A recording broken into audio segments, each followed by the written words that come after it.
Hi guys. So after watching yesterday's video footage, I'm a little disappointed. The quality of the video itself isn't coming out the way I would like it to because I'm just not spending the time on it. Uh, I wasn't planning to cut anything at all. I was planning to. I came home with the fasteners for the bench, and I thought I was just going to throw the fasteners into my workshop and kind of walk away from it and work on it this weekend.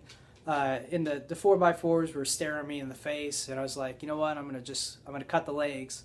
And once the legs were cut, I was like, you know what, I'm gonna work on the supports. And I decided to get a little video just because I've been wanting to make YouTube content for so long, and I've just been dragging my feet.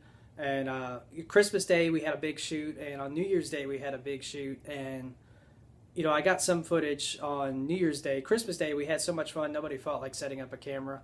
On New Year's, I got a lot of footage, but I have new camera and new software, and I'm just not familiar with it. And between not being familiar with the software and wanting to make something that was really close to perfect, I kind of lost interest. I've kind of abandoned a lot of the footage, not just of those 2 days, but other days as well.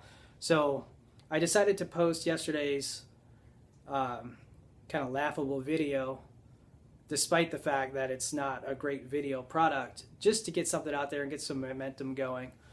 So I got a late start today. I'm about to go out and work on the bench some more, but I wanted to just give some backstory of the bench itself and why I'm building it the way I am, and kind of what I want to get out of it and why I'm doing what I'm doing. Because the video yesterday, I just wanted to show that I got my revolver springs to a friend of mine, and I ended up kind of using that as an intro because I just started cutting 4x4s on the bench side of things.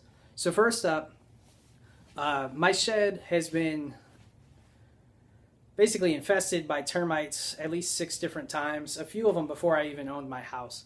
So I bought the house, it already had a lot of termite damage. So my thought was always that I don't want to put a lot of money into the shed because I'm probably going to tear it down and rebuild it at some point because it already had a lot of termite damage. And since I've owned the house, it's been infested 2 other times. And recently, I found termites again. I just got them all out, got it under control. But I'm at a point where originally I wanted to rebuild it, and I was going to put, a bench all the way around 4 walls and have a reloading area and a knife sharpening area and really deck it out, and it would be nice. But there are 2 problems with that. One is I'm pouring money into something that I don't wholeheartedly want to have. I'd really like to have a garage. So at this point, I'm not looking to dump a lot of money into that building. I'd rather just, save up and have the new building built. I'd like to go with a metal building, something on a slab where I could have a couple of garage accesses for cars and in my car stuff, because cars are a hobby for me too. And so I'd like to have a nice dry place to work. Right now, I don't even have a carport. So most of my hobby cars have been sold off. So what I've decided for reloading is that I'm going to bring it into the house. So my reloading bench and all my powder component storage, all that's going to be in the house.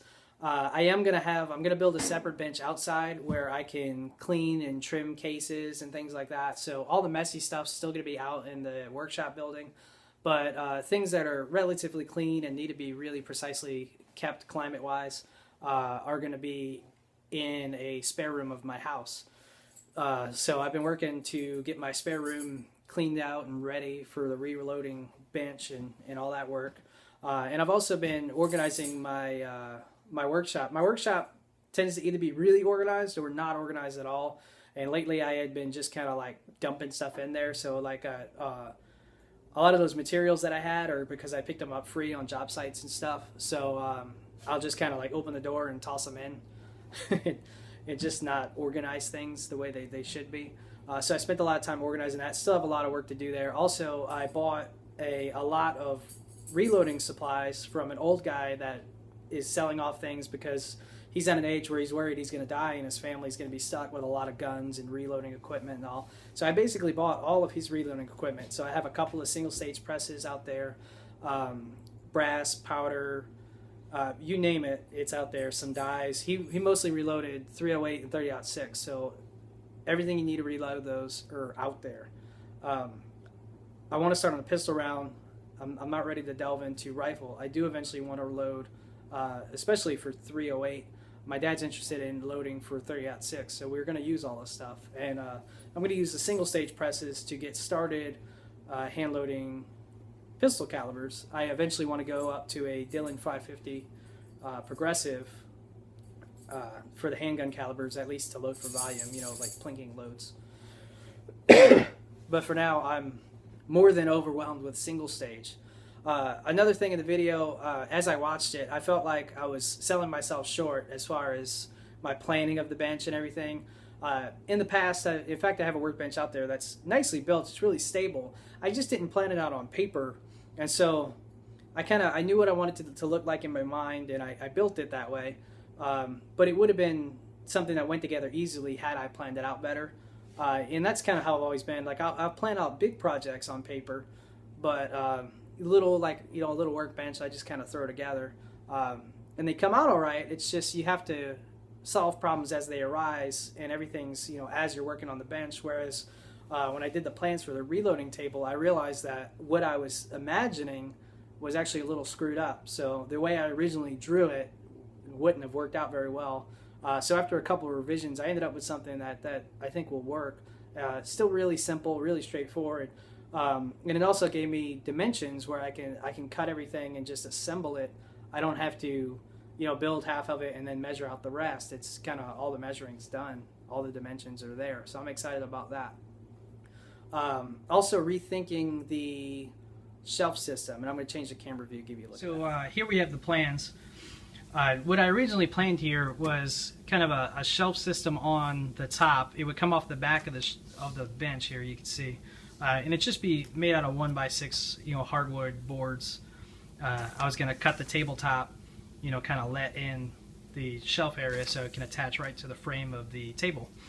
And I like this idea a lot. The one thing I'm worried about is my table going to be stable enough to handle that? And what I mean is, when I mount my press on there, is it going to be stable enough to where when I'm working with the press, the table's not going to move and none of my stuff on the shelves is going to move? So my worry now is that things on the shelf might fall off or rattle or, you know, something like that. So what I'm going to do is, I haven't even bought those 1x6s yet. So what I'm going to do is go ahead and finish up the table itself, the bench, and see how stable it is. And if it turns out stable enough where I think I can throw this on there and not have a problem, I'm going to do that. Otherwise, I'll build a shelf section separate. I'll just put kind of a little skirt across the back of the bench so things don't roll off. But I'll build a shelf system separate from the bench and put it elsewhere in the room. One more thing that I forgot to mention is that since I'm building a reloading bench to be inside of my house, basically temporarily until I get my new building built, I'd rather not have to lag bolt it to studs. That's going to be an option. It's going to be there for probably at least a year, possibly more, possibly permanent. I'm going to see how it works out. But I'm hoping that it'll be there for, you know, year and a half at the most. That's the plan. So I'd rather not bolt it to the wall. So I'm going to see how stable it is. If it needs to be bolted to the wall, it will be. But I'm trying to have it be stable enough to not need it.